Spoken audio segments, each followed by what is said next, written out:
As a preface, please note that this will probably be very long. I don't care if nobody reads it. Everyone in the world could read it and nothing would change.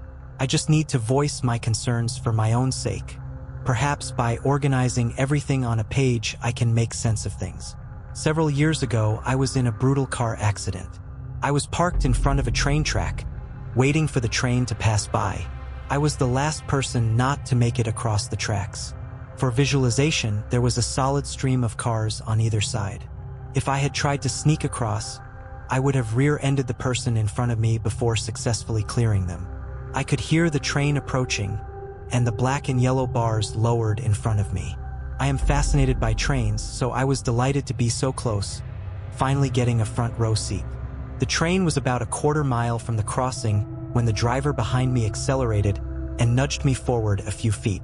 The bars bent and eventually snapped, and I was knocked joltingly onto the tracks.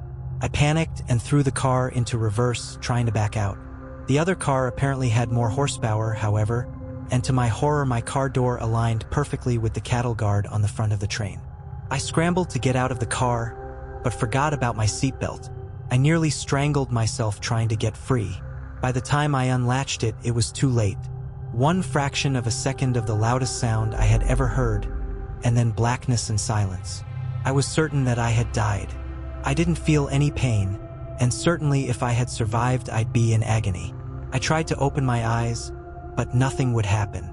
I tried to make a sound, to wiggle my fingers, or do anything, but I couldn't. It wasn't that I was paralyzed. It was more like I didn't have a body to manipulate. I was just a mind submerged in a pool of nothing. The only sentiment I felt was that I had returned to that state after being gone for a long time. Like forgetting how your parents' house smells until you visit home for the holidays. Gradually, I started to have feelings of sensation. Passing waves of warmth and wetness finally allowed me to determine where the edges of my body were. Almost as soon as I became aware of my physical self, it began to ache. I felt as if every inch of me had been pummeled with a baseball bat, the heavy wooden kind. Even opening my eyes was a spectacular ordeal. I was in a hospital, so I had survived after all. People moved to surround me. Faces that never fully came into focus hovered above my own, and sounds that vaguely resembled speech seemed to reach me through water. It wasn't long before I felt weak again and my eyes closed. This fading in and out of consciousness lasted for what felt like a very long time, maybe months, though the doctors told me it was only a matter of days. After that, I worked on speaking and swallowing food, which seems silly, but it was actually a challenge at the time. Finally, as more and more casts were removed, I was allowed to sit up and turn my head, for which I was incredibly grateful. According to my family and my then-girlfriend Sarah, all of whom were overjoyed at being able to speak with me, I was asleep for several days on end after the crash. I remember Sarah specifically saying she had missed being able to stare at those beautiful eyes. Time passed at an excruciatingly slow pace until physical therapy finally escalated to the point where I could be pushed around in a wheelchair. The doctors were surprisingly hopeful that I'd be able to walk again, but it was what they called cautious optimism. Nobody wanted to tell me I could be independent again and then have to admit they were wrong later. Obviously, I was very hopeful myself, though even transferring from chair to bed was a painful challenge. It was around this time that I noticed I never dreamed anymore. When I slept, I only felt the same nothingness that I felt immediately after the crash. All the days blended together for a while after that. The next memory I can actually separate from the rest is the first time I tried walking on my own. There were staff members holding onto my arms and waist, just in case I fell, and with their help, I made it all the way across the room on my first try. The doctors said they had never seen such a rapid recovery. I was giddy. Obviously, I wasn't out of the woods yet, but soon I was allowed to live at home again with frequent PT sessions, and some weeks after that, I returned to work. Life was almost normal for a while, except for a very slight limp in my left leg. The side that the train hit me on, I was feeling pretty normal. It was only after about a month of living in my own house that weird things started to happen. The first thing I noticed was that I felt an occasional stinging on my right forearm, like a thin needle was puncturing my skin. It was a tiny prick, maybe twice a day at most. I figured it was just nerve trauma or something and blocked it from my mind. Feigning ignorance was harder to do when I started hearing things, though.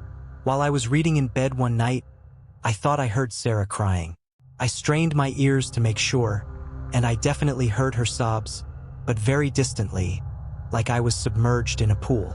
I made my way downstairs quickly, concerned that she had hurt herself or something, but she was just washing dishes in the kitchen. "Are you okay?" I asked cautiously. "Yeah, why?" she asked nonchalantly. "No reason." I dismissed these oddities as best I could. After all, how could anyone expect to recover from being hit by a goddamn train without some lingering effects? Every so often, mostly when I was trying to fall asleep or sitting in a silent room, I would hear occasional sounds that I couldn't connect at first. Gradually, I determined that they were hospital sound stretchers being rolled across tiled floors, beeping from machines, rapid chatter between nurses and doctors. Although I figured anyone who had suffered as much trauma as I had would experience some degree of whatever I was experiencing, I decided to bring it up with my doctor. He told me it was perfectly normal for someone in my circumstances, and he could prescribe me a sleep aid if I felt it was necessary. I told him it wasn't a big deal. I was just satisfied that a doctor could explain my symptoms. The odd glimpses of what seemed to be my past only increased in frequency. When I slept, I finally dreamed again, but it was always the same thing. If I saw anything at all, it was a hospital room. Sometimes there were other people in the room, and sometimes I was alone with the machines. There was one night in particular in which the dream was more vivid and gripping than usual. My eyes opened wearily to see Sarah asleep on the chair beside my hospital bed. "Sarah?" I croaked. She jerked awake. "Henry!" She scrambled to my side, clutching my hand. At this point, it occurred to me that I was dreaming. I stared right into Sarah's eyes. "I'm asleep right now." She seemed concerned. "No, Henry. You're finally awake. I'm right here. It's been so long." "Of course you would say that. You're a part of my dream." I smiled, amused. "I'll probably wake up any second." But as I spoke, the familiar soreness caught up to me all at once, practically knocked the wind from my lungs. "Henry, no." Her distress was now evident. "I don't know what you're talking about. Stay with me, Henry. Stay awake. Look at me."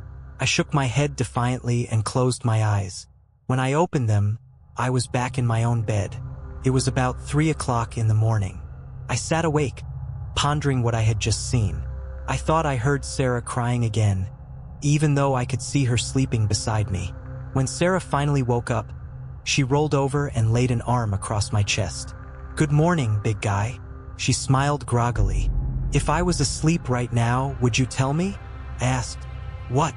She chuckled. "That's kinda heavy stuff to drop on a sleepy person. Just bear with me.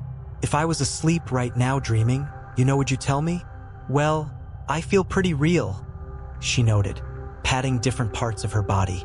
"Do you think I'm not real?" "Of course not," I said. We got ready for our day. I couldn't stop thinking about my dream, though. I noticed that when I tried really hard to space out at work and listened closely enough, I could hear the hospital sounds more clearly. I was naturally concerned about this.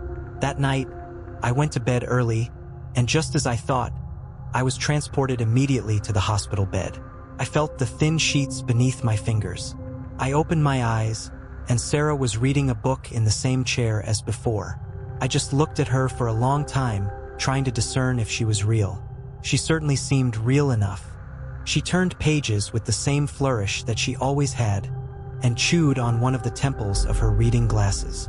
Eventually, she looked up and met my eyes. "You're awake again," she gasped. "Victoria, Paul, he's awake." My parents entered the room moments later, looking excited. I talked with them all for a long time. Of course, my parents, too, denied the fact that I was asleep, but that topic passed quickly. Instead, we discussed my condition. I had been in a coma for almost 3 months with little response. They had been slowly losing hope for my recovery until my brain showed signs of activity. Since the time, they had been visiting me frequently, hoping that I would wake up. It seemed a pretty convincing story. After many hours of talking, I had to stop. I was legitimately sleepy. Of course, they all understood, and I fell back asleep. Only this time, I didn't wake up in my own bed. I woke up in the same hospital bed a few hours later.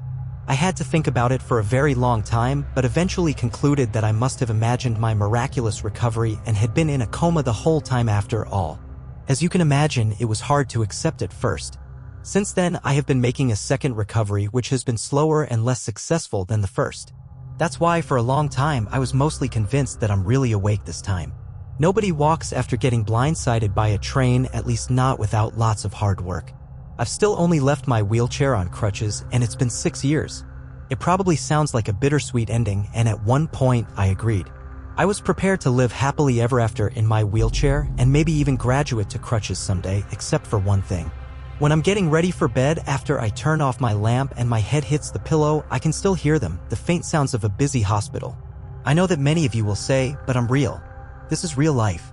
Of course you're awake, but that's what you're supposed to say. Nobody's going to tell me I'm fake. You're dreaming, wake up. I'm still asleep and I've learned to deal with it. I know that nobody I meet during the day is real, but I'm tired, so I just pretend, and that will have to do.